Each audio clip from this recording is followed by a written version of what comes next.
रंगों का त्योहार होली केवल गुलाल और पिचकारियों तक सीमित नहीं है, बल्कि इसके पीछे हमारे शास्त्रों और पुराणों के गहरे रहस्य छिपे हैं। अक्सर होली के उल्लास में हम भांग या ठंडाई का जिक्र सुनते हैं, जिसे आज के समय में केवल नशे से जोड़कर देखा जाता है। लेकिन क्या आप जानते हैं कि भांग का यह संबंध सीधे देवों के देव महादेव और ब्रह्मांड की रक्षा के लिए किए गए उनके सबसे बड़े बलिदान से जुड़ा है? आइए, हिंदू धर्म और शास्त्रों के अनुसार इस रहस्यमयी और अलौकिक कथा के सफर पर चलते हैं। एक समय की बात है, फाल्गुन का महीना चल रहा था और अगले ही दिन होली थी। रोहित अपने घर की बालकनी में खड़ा था। वो बाहर का नजारा देख रहा था। गली में रंगों की तैयारी, चौक पर सजी दुकानें और हलवाई की बहुत बड़ी कढ़ाई चढ़ चुकी थी। उसमें ठंडाई बन रही थी। लेकिन रोहित के मन में एक सवाल उठ रहा था। वो तुरंत अपने दादाजी के पास गया। रोहित बोला, दादाजी, कल होली है और बाहर चौक पर हलवाई की बहुत बड़ी कढ़ाई चढ़ी हुई है।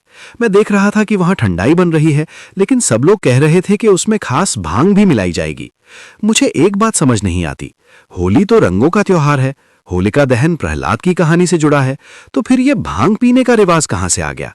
क्या यह सिर्फ नशा करने का एक बहाना है? दादाजी मुस्कुराए। उन्होंने रोहित के सिर पर हाथ फेरते हुए कहा, अरे मेरे जिज्ञासु बच्चे, त्योहारों के पीछे का सत्य अक्सर समय के साथ धुंधला हो जाता है और लोग केवल अपने मनोरंजन का हिस्सा याद रखते हैं। तुमने बहुत सही सवाल पूछा है। थोड़ा रुककर उन्होंने गहरी आवाज में कहा, आज के समय में लोगों ने इसे भले ही केवल नशे का साधन मान लिया हो, लेकिन हिंदू शास्त्रों और हमारी सनातन परंपराओं के अनुसार भांग का होली से जुड़ना कोई साधारण बात नहीं है। ये तो एक बहुत बड़ी ब्रह्मांडीय घटना और महादेव शिव के महाबलिदान से जुड़ा हुआ है। रोहित की आंखें फैल गईं। उसने तुरंत पूछा, महादेव शिव? लेकिन होली तो भगवान विष्णु के भक्त प्रहलाद और भगवान कृष्ण के रास रंग से जुड़ी है ना, फिर इसमें भगवान शिव और भांग कैसे आ गए? दादाजी ने प्रेम से समझाते हुए कहा, यही तो सनातन धर्म की सुंदरता है रोहन। हमारे यहाँ कोई भी उत्सव किसी एक देवता या एक घटना तक सीमित नहीं होता। वसंत ऋतु का ये समय, फाल्गुन का ये महीना, ये शिव और शक्ति के मिलन का भी समय है। ये उनके वैराग्य का समय है। ये सृष्टि की रक्षा के लिए उनके त्याग का स्मरण करने का भी समय है। आओ, आज मैं तुम्हें सुनाता हूं कि आखिर ये भांग, जिसे विजया भी कहा जाता है, उसकी उत्पत्ति कैसे हुई और शिव के गणों ने इसे होली के उल्लास में कैसे शामिल कर लिया। दादाजी ने गहरी सांस ली। उनकी आवाज में अब रहस्य और गहराई उतर चुकी थी। ध्यान से सुनना, ये कहानी तुम्हें समय के उस पार सतयुग में ले जाएगी। और फिर वे कहानी सुनाने लगे। ये कथा उस काल की है जब सृष्टि अभी अपने प्रारंभिक चरणों में थी। देवराज इंद्र के अहंकार के कारण महर्षि दुर्वासा ने उन्हें श्राप दे दिया था। उस श्राप के प्रभाव से तीनों लोग श्रीहीन हो गए थे, अर्थात स्वर्ग से सारा ऐश्वर्य, सारी संपदा और सारी शक्ति छिन गई थी। देवता कमजोर पड़ने लगे थे और इसी अवसर का लाभ उठाकर दैत्यों के राजा बलि ने स्वर्ग पर आक्रमण कर दिया। भयंकर युद्ध हुआ और अंततः देवताओं को पराजय का सामना करना पड़ा। चारों ओर हाहाकार मच गया। निराश और भयभीत देवता अपनी रक्षा के लिए परमपिता ब्रह्मा के पास पहुंचे।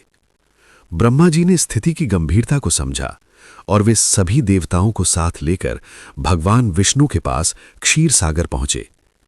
भगवान श्रीहरि विष्णु ने शांत मुस्कान के साथ देवताओं से कहा, इस समय तुम्हारी भलाई इसी में है कि तुम असुरों से संधि कर लो और क्षीर सागर का मंथन करो।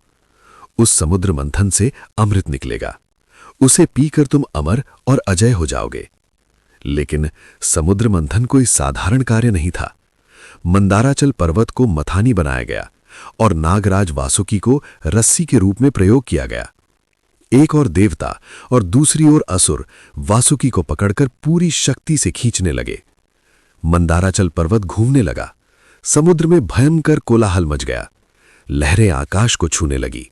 धरती कांपने लगी। आकाश गूंज उठा। जैसे जैसे मंथन आगे बढ़ा, समुद्र के गर्भ से अद्भुत रत्न निकलने लगे। कामधेनु गाय, उच्चय श्रवा घोड़ा, ऐरावत हाथी, कौस्तुभ मणि, कल्प वृक्ष और स्वयं देवी लक्ष्मी प्रकट हुई। देव और दानव इन रत्नों को आपस में बांट रहे थे। लेकिन फिर समुद्र के गहरे तल से कुछ ऐसा निकला जिसकी किसी ने कल्पना भी नहीं की थी। अमृत से पहले समुद्र से निकला एक भयंकर विष।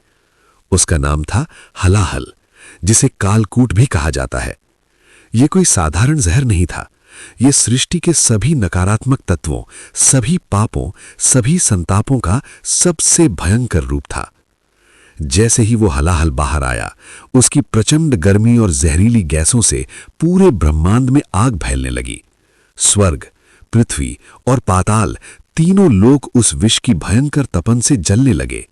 देव, दानव, यक्ष, गंधर्व, मनुष्य और पशु पक्षी सभी उस विष की ज्वाला से तड़पने लगे।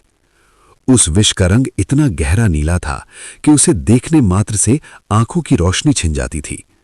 असुर भयभीत होकर भाग खड़े हुए। देवता त्राही त्राही करने लगे। तभी भगवान विष्णु ने गंभीर स्वर में कहा, इस कालकूट विष को सहन करने की शक्ति ब्रह्मांड में केवल एक ही देव के पास है, और वो हैं देवों के देव महादेव। ये सुनते ही सभी देवता रोते बिलखते कैलाश पर्वत की ओर दौड़े। कैलाश पर भगवान शिव गहरे ध्यान में लीन थे।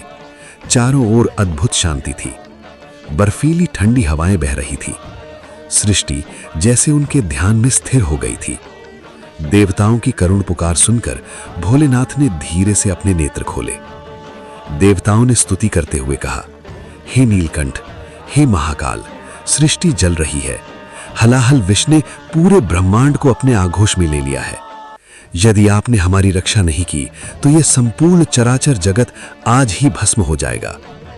भगवान शिव, जो स्वभाव से ही परम दयालु हैं, जो भोलेनाथ हैं, मुस्कुराए।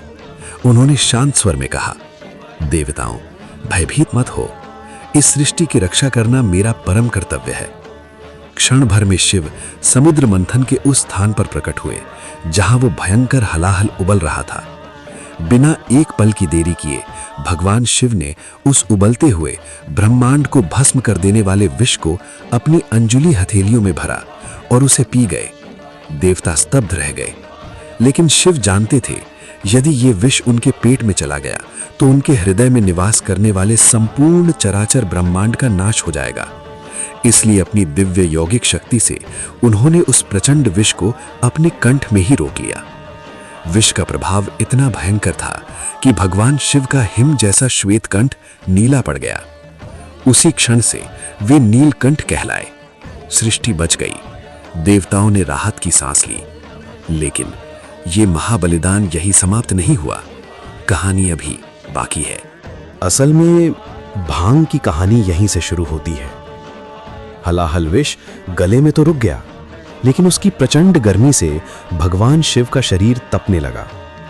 उनके मस्तक से पसीने की धाराएं बहने लगीं। विष की ज्वाला इतनी तीव्र थी कि उनका पूरा शरीर मानो आग की भट्टी बन गया। शिव की ये दशा देखकर माता पार्वती व्याकुल हो उठी। वे दौड़ी दौड़ी आईं और उन्होंने अपने कर कमलों से शिव के कंठ को दबा लिया ताकि विष नीचे न उतर सके। लेकिन शिव के शरीर की उस भयानक तपन को शांत करना भी अत्यंत आवश्यक था।